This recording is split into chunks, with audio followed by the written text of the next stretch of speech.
सभी को जय मसीह की और सभी को प्रेज द लॉर्ड। फिर एक बार मैं पास्टर भीमराव आपके सामने एक नई बात को लेकर, पिछली बार हम लोगों ने देखा भाग 1 को सेनापति और यीशु के बीच में जो वार्तालाप हुई उसके बारे में हम लोगों ने देखा। तो आज हम देखते हैं दूसरे भाग को। यीशु सेनापति के घर आया। हालेलुया। विशेष करके हम देखते हैं इस टाइटल को हम लोग ने जो दिया है कि विश्वास की जाति नहीं होती। हम देखते हैं एक सेनापति, वो जो रोमी का राज्य का सेनापति था, उन लोगों से और यहूदी लोग से कोई मेल नहीं था। यीशु मसीह यहूदी है, उसके पास जाना और उसके पास से हेल्प लेना रोमी साम्राज्य में गलत बात माना जाता था।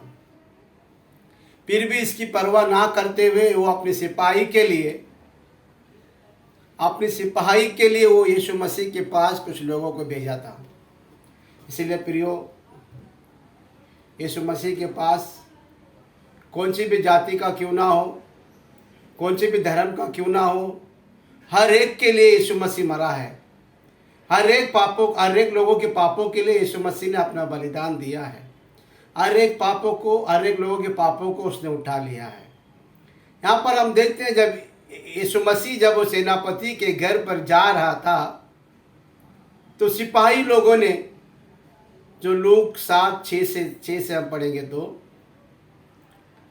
कुछ सिपाही लोगों को वो सेनापति ने भेजा और कहा कि तू मेरे घर पर आने जैसा नहीं है, क्योंकि मैं उस योग्य नहीं हूं। सेनापति कहता है, मैं उस योग्य नहीं हूं कि तू मेरे घर पर आके मेरे दास को चंगा करे। प्रियो, क्या बात है प्रियो! क्या सेनापति, क्या मनुष्य पापी है? क्या उसने लोगों को लूटा है? नहीं, ऐसा कुछ भी नहीं है। फिर भी वो कहता है कि मेरे घर पर तू मत आ, क्योंकि मेरी उतनी लायकी नहीं। वो कहता है, मैं योग्य नहीं हूं कि तू मेरे घर पर आए, तू दूर से ही वचन बोल दे, मेरा दास चंगा हो जाएगा। फिर ऐसा विश्वास उसने यीशु मसीह के पास रखा। हम लोग इतने सारे पाप करते हैं, इतने सारे बुरी बातें करते हैं, कितनी तो बात करते हैं, फिर भी हम लोग कॉलर टाइट करके यीशु मसीह के साथ में घूमते हैं, यीशु मसीह के साथ में रहते हैं।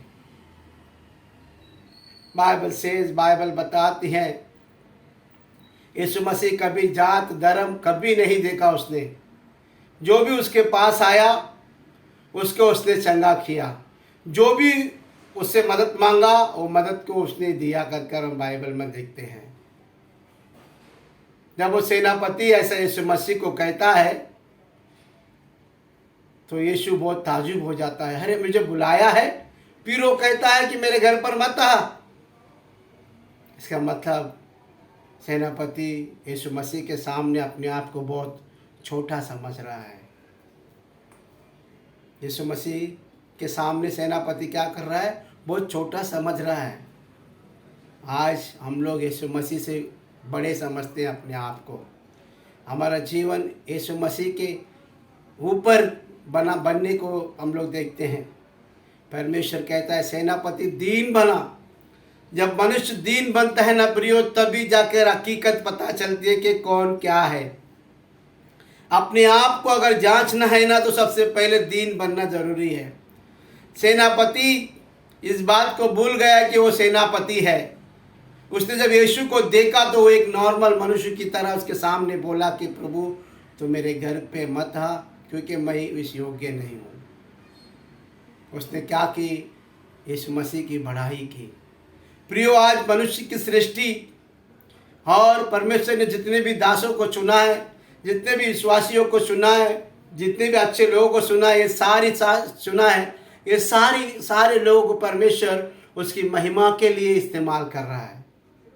हम लोग सोचते हैं हमारा टैलेंट है, हमारे पास रुतबा है, इसीलिए हम चल रहे हैं, ऐसा कुछ भी नहीं है। ये परमेश्वर की दया है प्रियो। भजन संहिता 119 पे इस तरह से कहा है कि भजन संहिता 119 उसका 58 में लिखा है कि प्रभु तेरे वचन के द्वारा मुझे अनुग्रह दे। इसके लिए प्रियो सुनने वाले लोगों से आज मैं एक रिक्वेस्ट करना चाहता हूँ। यीशु मसीह कभी जात धर्म नहीं देखता। यीशु मसीह केवल मनुष्य के शब्द और मनुष्य का हृदय और मनुष्य की चाल को देखता है। और उसने परमेश्वर के यीशु मसीह को ऊंचा उठाया और अपने आप को दीन किया। फिर दोनों के बीच में वार्तालाप हुई। क्या वार्तालाप हुई पता है? सेनापति यीशु मसीह से कहता है, जिस व्यक्ति के लिए मैं तुझे बुलाया हूं वो व्यक्ति मेरे सामने कैसा है? जिस फील्ड का मैं सेनापति हूं उस फील्ड के अंदर मेरे लोग कैसे हैं? वो कहता है सेनापति, मैं किसी को जा बोलता हूं तो वो जाता है, किसी को हाँ बोलता हूं तो वो आता है, और मेरे एक भी शब्द को, एक भी बात को नहीं काटते हैं। जैसा मैं बोलता हूं वैसा ही करते हैं। यीशु मसीह इस बात को देखकर ताज्जुब हो गया और वो यीशु मसीह अपने चेलों के तरफ देखा, जहाँ पे वहां पे भीड़ खड़ी थी। उन लोगों के तरफ देखा, उसके जाति के लोगों की तरफ देखा, उसके धर्म के लोगों की तरफ देखा। जिस तरह इस सेनापति ने बोला तो उसने वो लोगों की तरफ देखा। देखो, एक पराया मनुष्य, एक पराया जाति का मनुष्य मेरा सम्मान कर रहा है और वो अपने बारे में गवाही दे रहा है कि मेरे पास मेरे लोग किस तरह से साथ में रहते हैं। प्रियो, बाइबल में देखेंगे तो राजा सुलेमान का सेना को भी देखकर, राजा सुलेमान के लोगों को भी देखकर रानी शीबा ने परमेश्वर की महिमा की। आज परमेश्वर सेनापति की बात को सुनकर हमारी ओर देख रहा है। देखो, ऐसा विश्वास, वो कहता है, ऐसा विश्वास मैंने पूरे शहर में नहीं देखा है। हमारे विश्वास के बारे में क्या प्रियो? हमारा विश्वास किधर है प्रियो? यीशु मसीह बोल रहा है, हम लोग कुछ और कर रहे हैं। यीशु मसीह कुछ कह रहा है, हम लोग कुछ और कर रहे हैं। यीशु मसीह क्या हेम को लेकर आया, क्या चीज को लेकर आया, किस बात के लिए आया, उस राज्य को भूलकर अपना ही राज्य बनाना चाह रहे हैं। हमेशा हमको इस बात का डर रहता है कि मेरा राज्य कोई छीन लेगा, मेरे लोगों को कोई छीन लेगा, मेरे चर्च को कोई छीन लेगा। अगर कोई तुम्हारे चर्च के अंदर कोई अच्छा लीडर है, उसको तुम सपोर्ट नहीं करते हो, हालांकि उसको तुम भगा देते हो।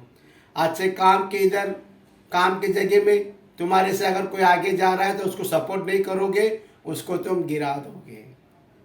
ऐसा बाइबल का तरीका नहीं है। बाइबल बताती है, सेनापति जब ऐसा बोला यीशु मसीह को कि मैं लायक नहीं हूँ कि तुम मेरे घर पर आए, और उसने बोला कि मेरा सेना ऐसी है। यीशु मसीह हमारी ओर देख रहा है। आज भी यीशु मसीह हमारी ओर देख रहा है कि मेरे बच्चे, तो कभी तेरे मन को पूरी तरह से फिरा कर मेरे पास आएगा, कभी तू तेरे गलत विचारों को छोड़कर मेरे विचार को पहन लेगा, कभी तू तेरी बातों को छोड़कर मेरी बातों में चलेगा, कर परमेश्वर गवाही देता है। परमेश्वर बोल रहा है, सेनापति की उसने गवाही दी। उसी तरह जब न्याय का समय आएगा, हम लोग जब परमेश्वर के पास जाएंगे, परमेश्वर वहाँ हमारी गवाही देनी चाहिए।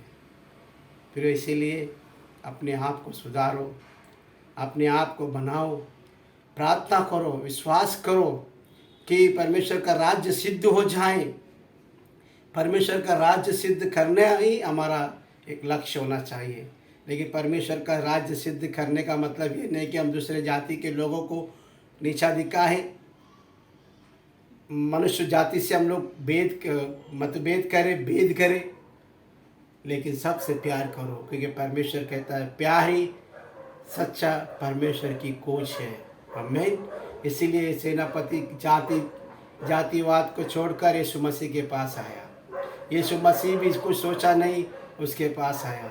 इसके लिए बाइबल बताती है संसार में जातिवाद के कारण कितने ही लोग मर गए हैं, जातिवाद के कारण कितने ही लोग नाश हो रहे हैं, कितने गरीब लोग मर रहे हैं, अज्ञानी लोग मर रहे हैं। सोचिए प्रियो, एक महापुरुष, एक बड़े बड़े महापुरुष लोग इस ज्ञान को देने के लिए मर गए। फिर परमेश्वर स्वर्ग छोड़कर पृथ्वी पर आया और हमारे बीच में रहा। उसने परमेश्वर के ज्ञान को सिखाया, मनुष्य की रीति को सिखाया, लेकिन आज भी मनुष्य उसी फील्ड में जी रहा है, उसी परिस्थिति में जी रहा है। उसको जानने वाले लोग भी जी रहे हैं, उसको नहीं जानने वाले लोग भी ऐसे ही जी रहे हैं। प्रियो, परमेश्वर ने जगत से हमें अलग किया है ताकि हम जगत के लिए कुछ करें। आमीन। परमेश्वर इन सारे वचनों के द्वारा तुम्हें आशीष करे। सुनने वालों को परमेश्वर आशीष करे, उनके घर में, उनके सारे फील्ड में, बिजनेस में, फाइनेंशियली में, घर में, हर एक बात में परमेश्वर उन्हें आशीष दे, अनुग्रह दे और परमेश्वर उनके घर में भरपूरी से दे। आमीन।